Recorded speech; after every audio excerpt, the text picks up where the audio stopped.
Yesterday on Thanksgiving Eve at approximately 2:15, near 17th and I Streets in the northwest section of the district, near the Farragut West Metro Station, two uniformed guardsmen were ambushed in a brazen and targeted attack. A lone gunman opened fire without provocation, ambush style, armed with a .357 Smith & Wesson revolver. One guardsman is struck, goes down, and then the shooter leans over and strikes the guardsman again. Another guardsman is struck several times. Fellow guardsmen who were there responded immediately, engaging the suspect, neutralizing the threat, and subduing him at the scene. He was transported to a local hospital where he remains, as we speak, under heavy guard. Thanks to the swift and coordinated response of the National Guard and the Metropolitan Police Department, no additional victims were harmed, and the scene was secured within minutes. The suspect, he has been identified as Ramanullah Lakhanwal, a 29-year-old Afghan who entered the United States under Biden's Operation Allies Welcome, a program following the disastrous withdrawal from Afghanistan. He resided in Bellingham, Washington, with his wife and, we believe, 5 children.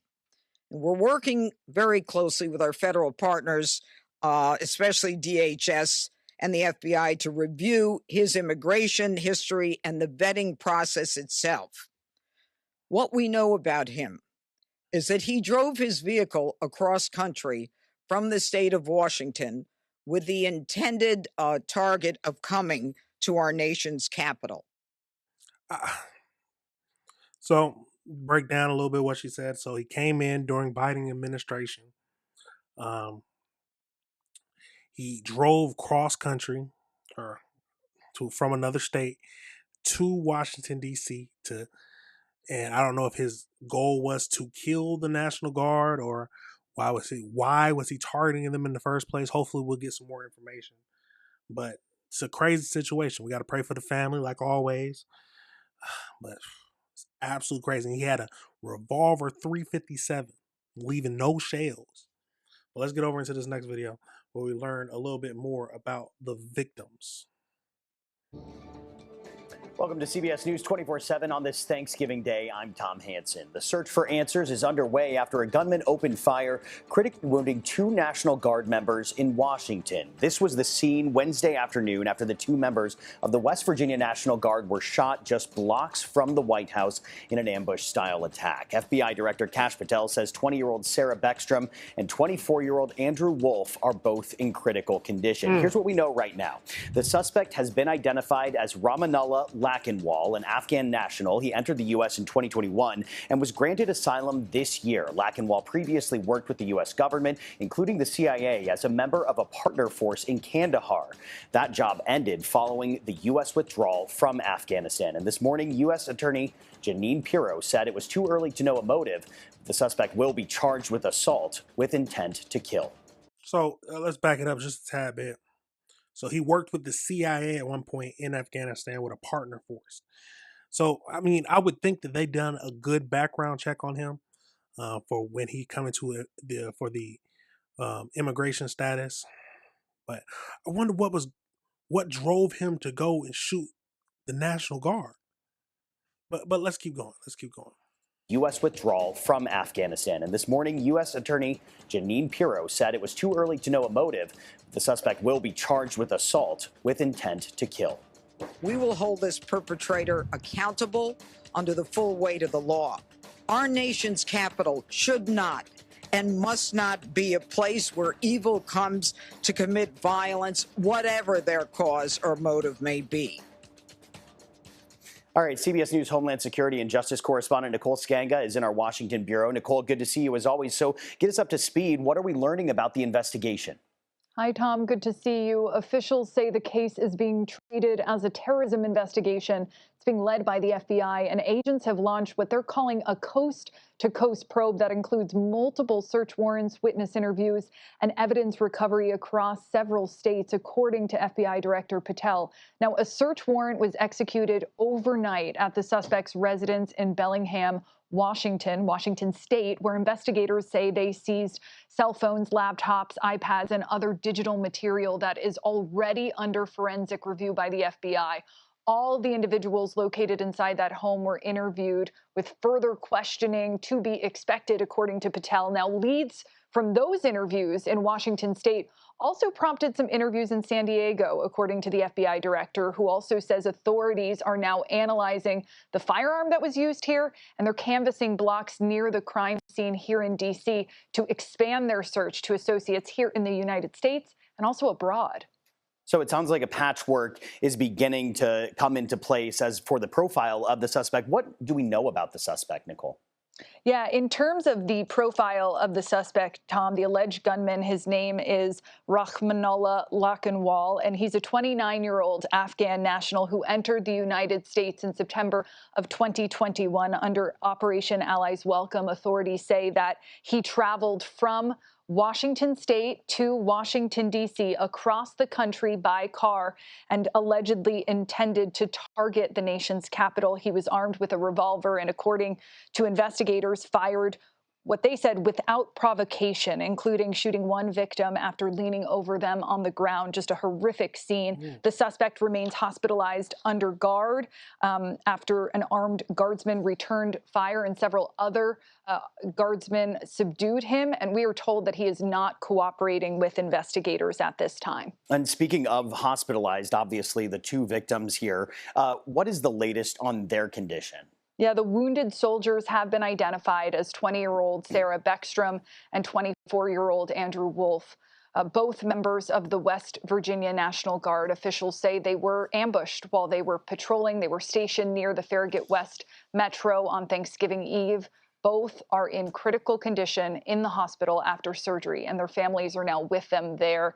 U.S. Attorney Jeanine Pirro really emphasized the gravity of the situation, warning that if either of these soldiers does not survive, the case could become a homicide prosecution. Yeah, and Nicole, just turning back to Lakhanwal for a second, obviously you mentioned that investigators are piecing together the specifics on the timeline, but obviously there is significant motivation for someone to drive across the country, if they're willing to do that drive. Do we know what possible charges he may face?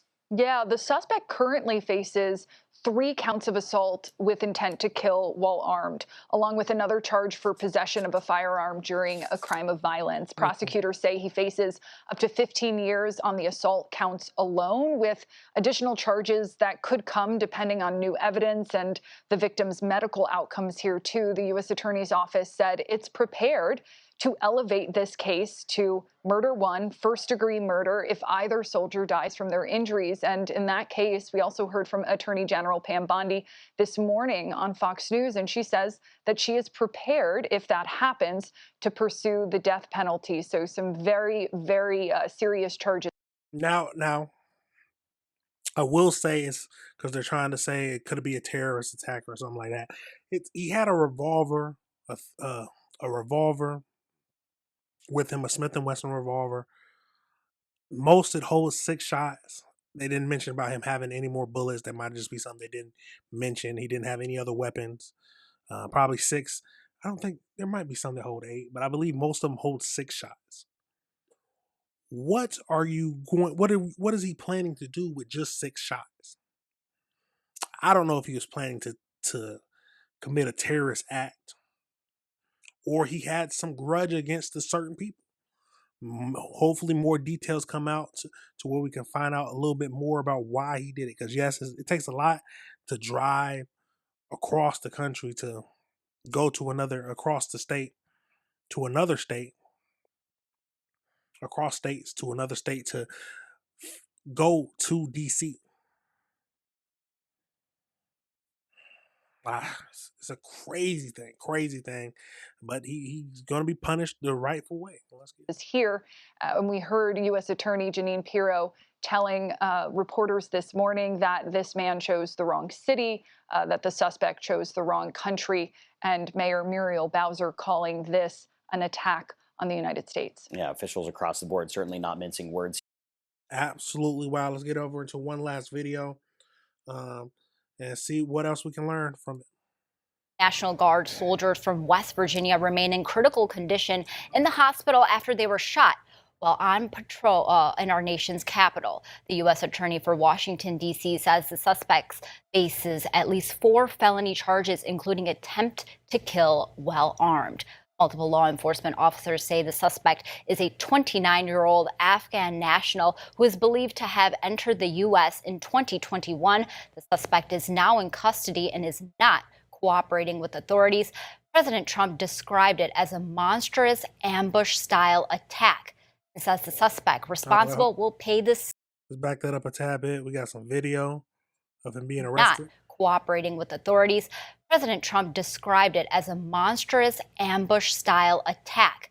He says the suspect responsible will pay the steepest possible price. We will make America totally safe again, and we will bring the perpetrator of this barbaric attack to swift and certain justice.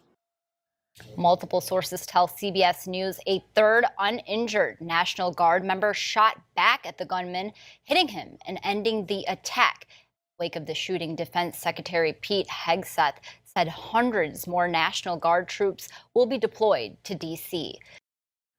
Now, we're not going to go over into that.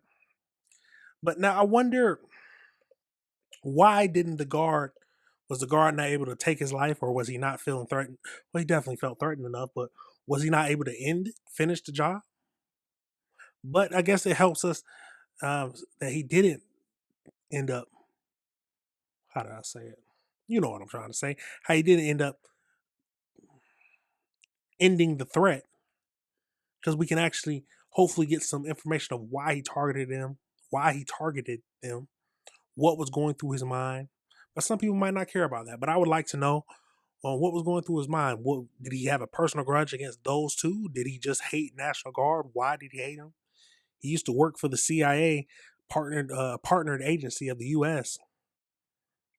So wow, it's a lot of questions, but that is the most recent stuff that we have on that situation, and we'll keep up to date. If you hear anything different, let me know. But if you disagree with anything I said, please let me know, and let's talk about it. Let's have a discussion about it. It's a crazy situation, y'all. It's a very crazy situation. All right, everybody, remember this is AC Reviews the Word. Remember to like and subscribe.